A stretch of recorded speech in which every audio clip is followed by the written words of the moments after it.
मित्रांनो नमस्कार, मी प्रकाश पोळे. दैनिक देशोन्नतीच्या ह्या विदर्भासंदर्भातल्या एपिसोडमध्ये मी आपलं स्वागत करतो. आज आपल्या स्टुडिओमध्ये आलेले आहेत ॲडव्होकेट अविनाशजी काळे. अविनाशजी काळे हे सातत्याने विदर्भाचा सिंचन, विदर्भाचा बॅकलॉग या विषयावर खूप पोटतिडकीने काम करतात.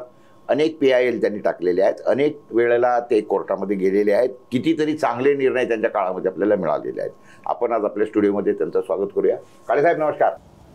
नमस्कार. मी आपल्याला असं विचारतो की जी काही सध्याची विदर्भाची सिंचनाची स्थिती आहे, इथून आपण पहिले सुरू करूया. काय स्थिती आपली आजची? विदर्भाची सिंचनाची स्थिती अतिशय दारुण आहे, दयनीय आहे. आणि याचाच परिणाम असा की दिवसागणिक विदर्भातील शेतकऱ्यांच्या आत्महत्येचे प्रमाण वाढत झाले आहे. हो, 12 आत्महत्या आज रोज होत आहेत विदर्भात. आता नेमकी परिस्थिती काय आहे हे मी तुम्हाला सांगतो. लोकनायक बापूजी आणि स्मारक समितीने जी 2018 साली जनहित याचिका दाखल केली होती सिंचनासंबंधी, त्या याचिकेदरम्यान आणि सिंचन महामंडळाने जे प्रतिज्ञापत्र सादर केलं त्याच्यातील आता अधिकृत आकडेवारी मी देत आहे. त्याच्याप्रमाणे या प्रतिज्ञापत्रानुसार आजच्या घडीला विदर्भात 23 लाख हेक्टर जमीन सिंचनाला योग्य आहेत. 23 लाख हेक्टर. हो. 314 सिंचन प्रकल्पापैकी 182 सिंचन प्रकल्पाचे काम अजून पूर्ण झाले नाही. पाईपद्वारे शेतीला पाणी पुरवठा करण्याच्या 34 प्रकल्पाचे काम अजूनही थंड्या बसत्यात आहे. फार भयानक गंभीर आहे. 2014 ते 19 पर्यंत सिंचन महामंडळाला 17,510 कोटी 57 लाख रुपये मिळाले. कोसी खुर्द सिंचन प्रकल्प हा राष्ट्रीय प्रकल्प घोषित झाल्यामुळे 18,497.57 कोटी रुपये मिळाले. आजच्या घडीला टाईप 1 च्या 45 सिंचन प्रकल्पावर काम सुरू आहे. टाईप 1 म्हणजे त्याला सगळ्या मान्यता मिळाल्या, प्रत्यक्ष कामाला सुरुवात झाली. आता बघा याच्यात काय आहे. 5 कोटी 3,36,000 हेक्टर जमीन आहे. 5 कोटी 3,02,036 हेक्टर जमिनीपैकी, म्हणजे तुम्ही हा पूर्ण महाराष्ट्राचा आकडा देताय की नाही, फक्त विदर्भातला आहे. 5 कोटी हेक्टर, 5 लाख 5,32,056 हेक्टर जमीन टाईप 1 द्वारे पोलीस दाखली येणार होती. आता नेमकी किती आली? टाईप 1 म्हणजे ज्याच्यावर सिंचन महामंडळ काम चालू काम चालू झाले. त्याचप्रमाणे टाईप 2 आणि टाईप 3 मध्ये 85 प्रकल्प आहेत. या प्रकल्पामुळे किती येणार आहे जमीन हे पाहूया. 5,55,246 हेक्टर जमीन ओडिशा खाली येणार आहे. म्हणजे ही 5 लाख आणि त्याच्याद्वारे अंदाजे 11 ओडिशा खाली येणार होते. आता एक्झॅक्टली सरकार काय म्हणते ते पाहूया आपण, महामंडळ काय म्हणते ते पाहूया. याच्यावर थोडक्यात सरकारी आकड्यानुसार 12 लाख हेक्टर जमीन त्याला ओडिशाकडे आणायची आहे. गेल्या 15 वर्षापासून ते काम चालू करून राहिलेलं आहे. आता नेमकं किती आहे ते मी तुम्हाला सांगतो. यापैकी फक्त आतापर्यंत 3 लाख हेक्टर जमीन सिंचनालायक सरकारने केलेली आहे. म्हणजे गेल्या 15 वर्षात 25% सिंचन झालेलं आहे. 12 लाखापैकी फक्त 3 लाख हे सरकारी आकडे सांगून राहिलेले आहेत. आता 9 लाख हेक्टर जमीन केव्हा होणार आहे? 20% झाली आहे. 20 ते 25. आणि त्याच्यातही ते काय म्हणतात की ऍक्च्युअल सिंचन वेगळं, सिंचना लायक आहे म्हणजे इरिगेशन पोटेन्शियल असा आकडा आहे. ऍक्च्युअल इरिगेशन किती आहे ते भगवंताला. आता याच्या उपाययोजना काय आहे? याच्यावर उपाययोजना आपण कोर्टापर्यंत गेली आहे. याच्यावर आता मला थोडीशी माहिती सांगतो तुम्हाला. माझ्या दृष्टीने दोन्ही सरकार गंभीर नाही आहे. म्हणजे काँग्रेसचे सरकार आपण अनुभवलेलं आहे आणि भाजपचे सरकार अनुभवलेलं आहे. त्यावेळी भाजपच्या काळामध्येच तर आपण एक सिंचन शोधयात्रा काढली होती किंवा भाजप विरोधात होतं तेव्हा. त्याच्या मागची पार्श्वभूमिका सांगतो मी तुम्हाला. खऱ्या अर्थाने आम्ही या भूमिकेमध्ये या सिंचन यात्रेकडे किंवा सिंचनाकडे का वळलो त्याचं कारण असं की वेगळा विदर्भ संबंधी किंवा विदर्भावर अन्याय होत आहे असे लोक म्हणायचे आणि कोणी सख्या हवी याचा म्हणायचा सिंचनाचा अनुशेष भयंकर आहे. नेमका सिंचनाचा अनुशेष काय आहे आणि प्रकल्प किती आहे त्याची कोणालाच माहिती नव्हती. आणि म्हणून मी काँग्रेसच्या राज्यामध्ये पहिल्यांदा 2012 साली एक जनहित याचिका केली होती. साधी मागणी होती माझी की बाबा विदर्भामध्ये सिंचन प्रकल्प किती आहे त्यापैकी आता एकंदर जमिनीवर किती सिंचन झालं आहे आणि सरकारने कालबद्ध कार्यक्रम द्यावा. एवढी साधी मागणी असतेवेळी याच्यावर सरकारने या मागणीलाच विरोध केला. सरकारचं म्हणणं असं आहे की हे कोण आम्हाला विचारणारे आहे आमच्याकडे या कोर्टाकडे कशाला जायचं. हायकोर्टाने याला सांगितलं की तुम्ही जास्त पंचायती करू नका. यांचं म्हणणं बरोबर आहे. तुम्ही कालबद्ध कार्यक्रम द्या आणि जी काय माहिती आहे ती सांगा. काही उत्तर नाही आलं. सरकारने नामवंत वकील लावले आम्हाला विरोध करायचा. म्हणजे शेतकऱ्यांच्या आणि हिताची जी गोष्ट आहे त्याची माहिती द्यायची याची वकील लावून ते प्रकल्प हडप करा. म्हणजे ते माहिती ही याचिका फेटाळून लावण्याचा त्यांनी आटोकाट प्रयत्न केला. कोर्टाने सांगितले की नाही या लोकांनी जी याचिका केली आहे याचा उद्देश साफ आहे की जनहित याचिका आहे तुम्हाला याची उत्तर द्यावं लागतील. या काँग्रेस धार्जिण सरकारने काय करावं सुप्रीम कोर्टात गेले. कोणत्या वर्षी हे साधारणतः 14 साली 2014 आज 24 10 वर्षापूर्वी तिथे मी स्वतः लोकनायक बापूजी आढळच्या वतीने उभा राहिलो या केससाठी आणि जनमंच आमच्या बरोबर होती आणि दुसरे वकील लावले. ज्यावेळेला सुनवाई झाली त्यावेळेला आश्चर्य वाटेल तुम्हाला. माझ्या समोर जी गोष्ट आहे कोर्टाने ही याचिका फेकून दिली ऐकलंच नाही काही. आणि त्यांनी काढलेले उद्गार फार महत्वाचे आहेत. ते म्हणाले की पुऱ्या जगामध्ये विदर्भ हा आत्महत्याचा प्रदेश म्हणून प्रसिद्ध आहे. अशा वेळी तुम्ही हा तांत्रिक मुद्दा कशाला आणता. हायकोर्टात जा आणि मुद्द्यावर लढा. तेव्हा कुठे सरकार नाही काँग्रेसच्या सरकारला त्याचं डोकं ठिकाणावर आणि ते लढायला गेले. आता ज्यावेळेला युती सरकार आलं त्यावेळेला सरकारने सांगितलं की मग ठीक आहे आमची जी मागणी होती ती मागणी सरकारने सांगितली की आम्हाला जरा ब्रीथिंग टाईम द्या. ब्रीथिंग टाईमने श्वास घ्यायला प्रयत्न आम्ही सगळं व्यवस्थित करणार आहे. काँग्रेसच्या सरकारने काही नाही केलं आता आम्ही करू. परंतु काँग्रेसचं सरकार असतानाच तुम्ही त्यावेळेला शोधून काढलं ना की 70,000 कोटीचा घोटाळा तिथे जनमंचनी काढला. बरोबर त्यांचं म्हणणं काय होतं बरोबर तुम्ही चांगला प्रश्न विचारला. सरकारचं म्हणणं काय होतं की यांनी सीबीआयची चौकशी करावं म्हणणार हे कोण पहिले यांनी FIR का नाही केला किंवा लोकनायक बापूजी आढळे स्मारक समिती म्हणते की इतके काम नाही होणारे काही नाही होणारे. यांना विचारायचा अधिकार कोर्टामध्ये जाण्याचं काय कारण आमच्याकडे काय नाही आले. कोर्टाने त्यावेळेला फार महत्वाची टिप्पणी केली की जनहित याचिका ही इतर याचिकापेक्षा वेगळी आहे.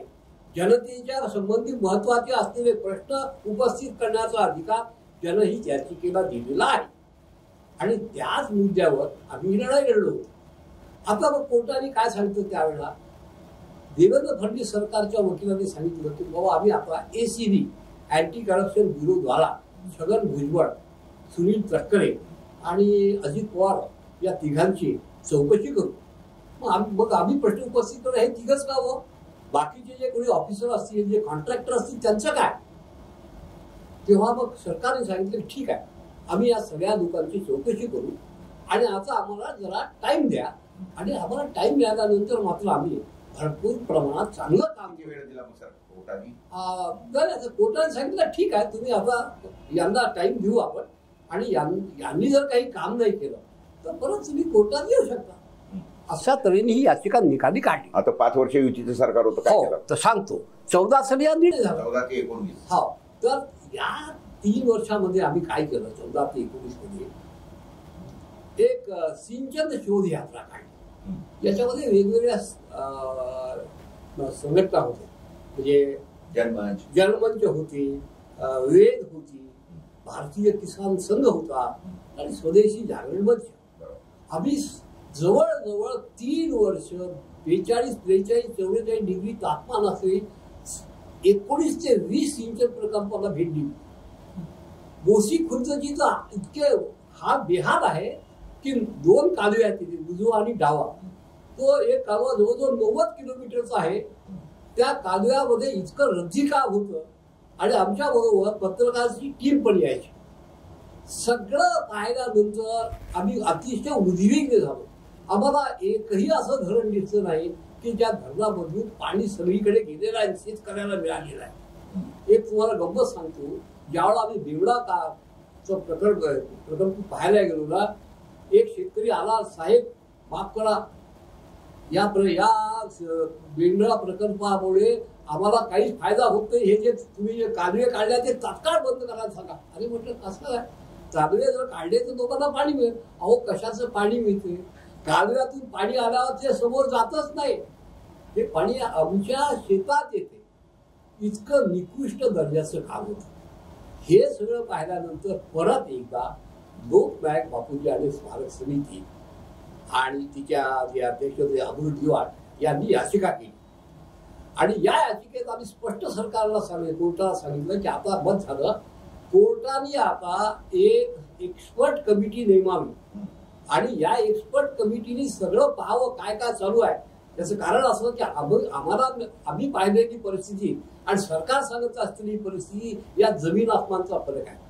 तेव्हा जनतेच्या हिताच्या दृष्टीने आणि कोर्टाने एक तज्ञ कमिटी नेमावी आणि या तज्ञ कमिटीद्वारा जे काही त्यांना फाइंडिंग असतील, ज्या काही सूचना असतील, त्या सूचनांचा विचार करून कोर्टाने आणि सरकारला योग्य ती ऑर्डर करावी.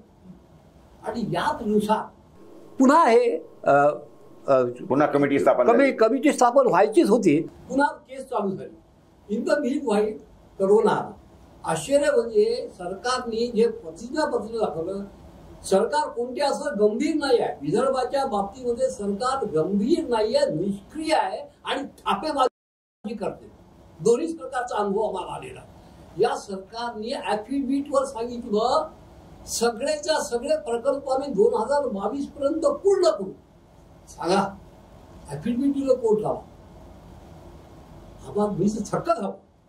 त्याच्यानंतर ज्यावेळेला कोर्टामध्ये मी गेलो त्यावेळेला कोर्टाने आपणहून हे सगळं पाहिल्यानंतर आपणहून कोर्टाने त्याची गंभीर दखल घेतली आणि म्हटलं की ह्या ठिकाणी हे प्रकरण अतिशय गंभीर आहे आणि सिंचन महामंडळ काय करणार आहे.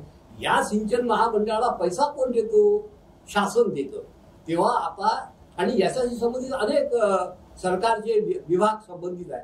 तेव्हा आता प्रत्यक्ष मुख्य सचिवांनी प्रतिज्ञापत्र सादर केलं पाहिजे आणि दाखवलं पाहिजे की काय परिस्थिती आहे विदर्भाची, खरंच काय करून राहिले का. तर पहिल्यांदा जे प्रतिज्ञापत्र दाखल केलं ते प्रतिज्ञापत्र मुख्य सचिवांनी दाखल केलं. हे प्रतिज्ञापत्र पाहिल्यानंतर कोर्टाने इतकी नाराजी व्यक्त केली की त्यांनी त्यांच्या शब्दात सांगितलं की हे वेग आहे, हे प्रतिज्ञापत्र वेग आहे आणि हे फॅक्ट इव्हेडिंग आहे. परिस्थिती विपर्यास्त परिस्थिती किंवा खरी परिस्थिती लपवणारं प्रतिज्ञापत्र काय. तेव्हा माननीय उच्च न्यायालयाने सरकारला सांगितलं की ताबडतोब तुम्ही आता मुख्य सचिवाला हजर करा, न्यायालयात हजर करा. आणि न्यायालयात हजर केल्यानंतर कॉम्प्रिहेन्सिव्ह ऍफिडेव्हिट द्या.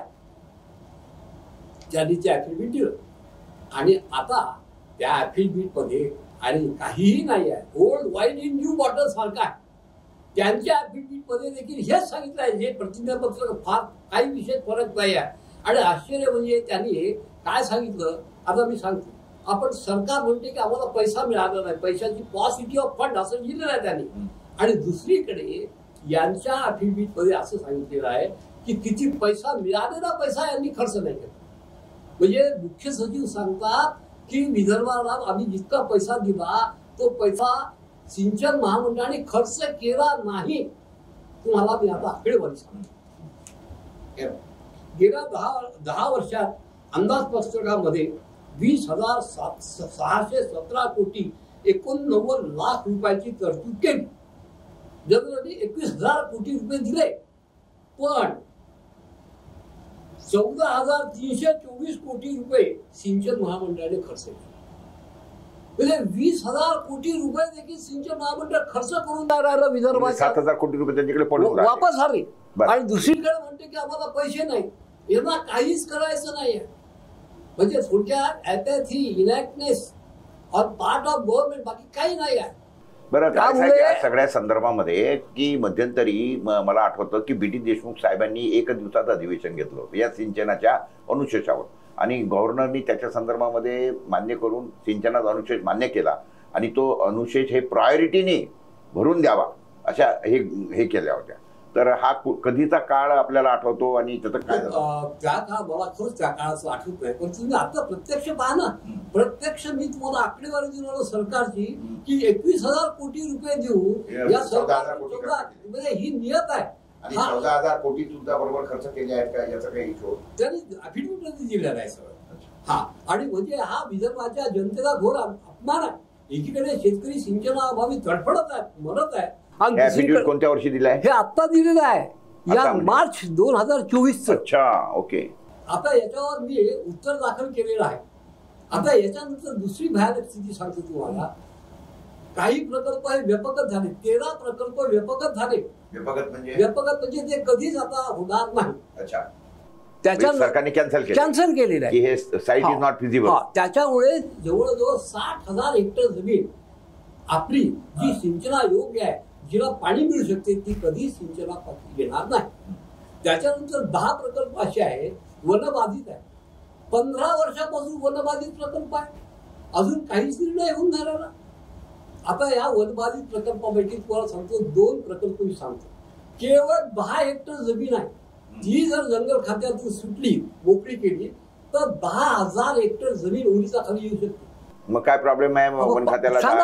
केवळ 10 हेक्टर, 10 हेक्टर साठी शासन या संदर्भामध्ये जे सरकार सरळ मध्ये काय सांगते, अंडर प्रोग्रेस वनबाधित क्षेत्र आहे, आम्ही प्रयत्न करत आहोत. अरे काय आहे, तुमचंच खातं आहे, सेंट्रल तुमचं आहे, आणि 10 हेक्टर जमीन तुम्ही जर रिलीज केली तर 9,000 हेक्टर जमीन, म्हणजे गेल्या 10 वर्षापासून काहीतरी करून घोळ घालत राहायचं, काम करायचं, बाकी काही यांना काहीच करायचं नाही.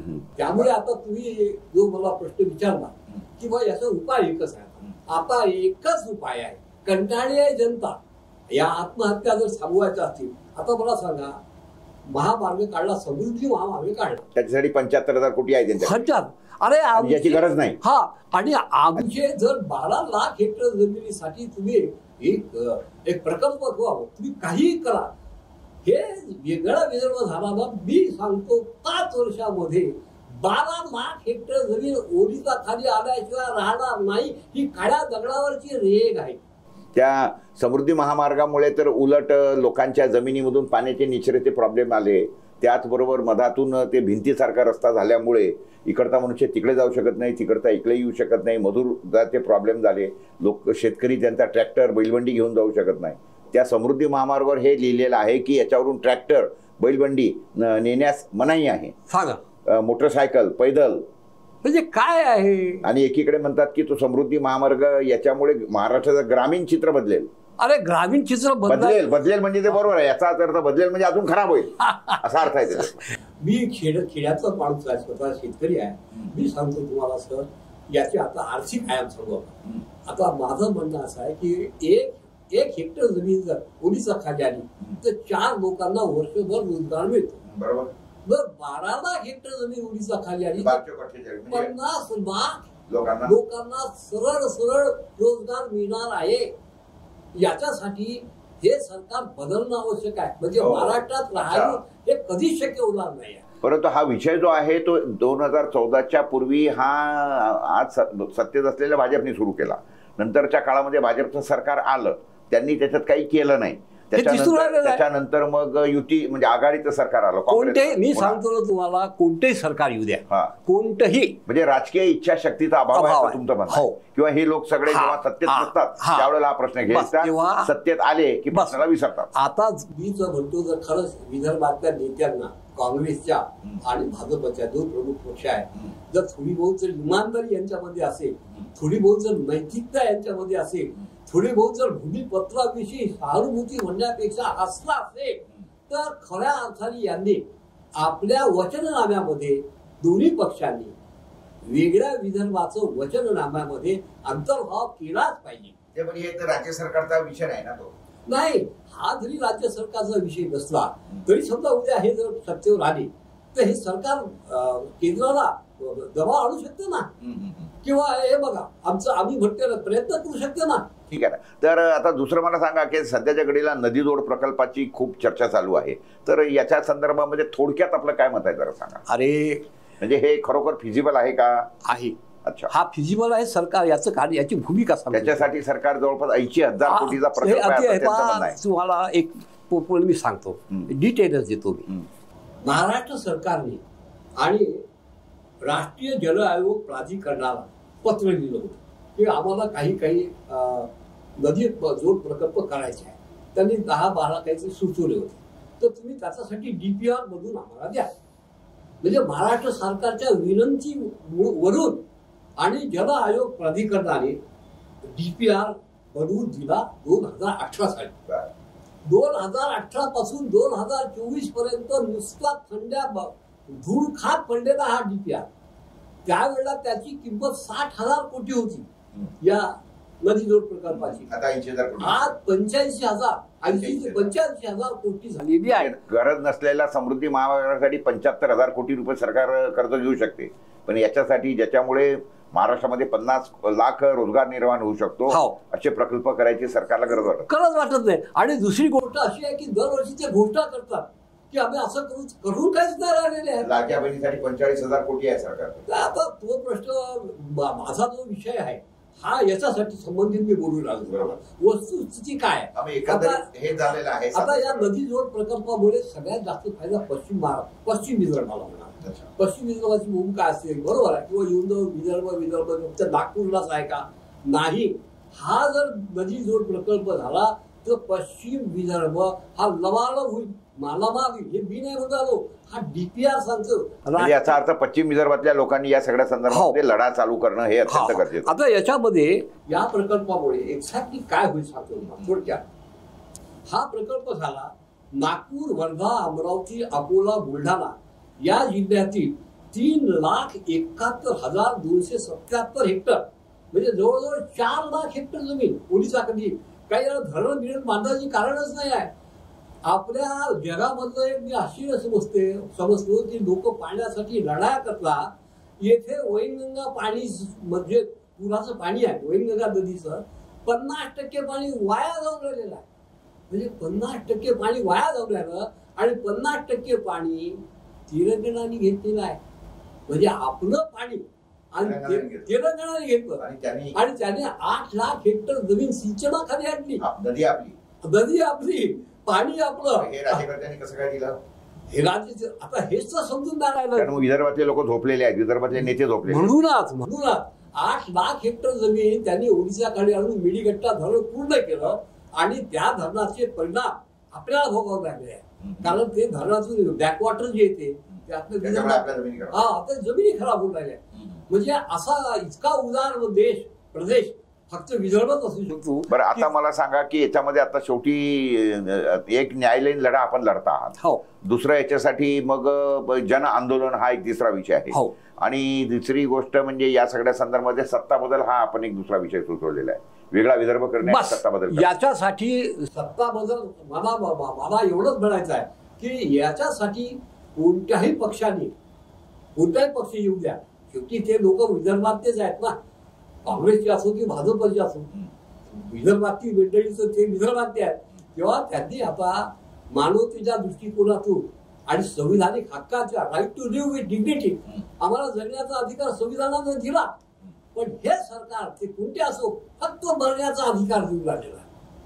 त्यामुळे मरणाचे जे आहे लोक, शेतकरी जे आत्महत्या करतायत, त्या शेतकऱ्यांच्या आत्महत्यांचे जे पैसे आहेत ते सुद्धा सध्याच्या घडीला सरकार देत नाही. कारण ते म्हणतात की आमच्याकडे पैसे नाही, कारण त्यांना लाडक्या बहिणी वगैरेच्या योजना चालवायच्या असल्यामुळे. ही सुद्धा मध्यंतरी पेपरमध्ये बातमी आली होती. मित्रांनो, आज या सगळ्या संदर्भामध्ये अतिशय सांगोपांग अशी चर्चा झाली. काळे साहेबांचा लढा हा खूप जोरामध्ये चालू आहे. उद्याही त्यांचं या सगळ्या संदर्भामध्ये कोर्टामध्ये एक तारीख आहे. त्या तारखेचं काय होत आहे ते आपण नक्कीपणे बघूया. आणि या सगळ्या संदर्भामध्ये अजून माहिती घेण्यासाठी आपण सातत्याने काळे साहेबांना आपल्या स्टुडिओमध्ये बोलत राहूया. धन्यवाद, नमस्कार. आणि काळे साहेब नमस्कार, आपण खूप चांगली माहिती दिली जय भारत. जय याकरता विदर्भवासियांच्या माध्यमातून आपल्याला आम्ही धन्यवाद देतो. जय भारत, जय विदर्भ. धन्यवाद. मी आपल्याला पण आपल्याला धन्यवाद यासाठी देतो की आपल्या या चॅनलद्वारे करोडो विदर्भवासियांची जी मूक विरोध आहे त्यांचा, जे त्यांचं आक्रंदन आहे ते तमाम जनतेसमोर जाईल आणि काही ना काही सरकारला बुद्धी येईल अशी मी प्रार्थना करतो ईश्वराला.